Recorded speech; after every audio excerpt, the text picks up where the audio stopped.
As we go marching, marching in the beauty of the day, 1,000,000 darkened kitchens, 1,000 mill lofts grey, are touched with all the radiance that a sudden sun discloses. For the people hear us singing, bread and roses, bread and roses.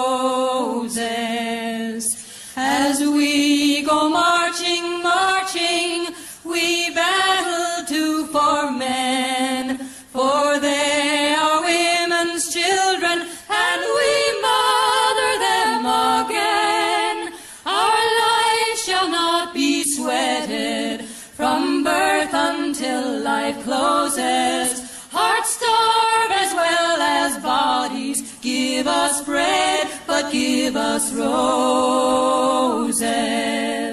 As we go marching, marching, unnumbered women dead go crying through our singing their ancient call for bread. Small art and love and beauty, their drudging spirits knew. Yes, it is bread we fight for, but we fight for roses too. As we go marching, marching, we bring the greater days. The rising of the women means the rising of the race. No more the drudge and idler tend that toil where one reposes, but a sharing of life's glories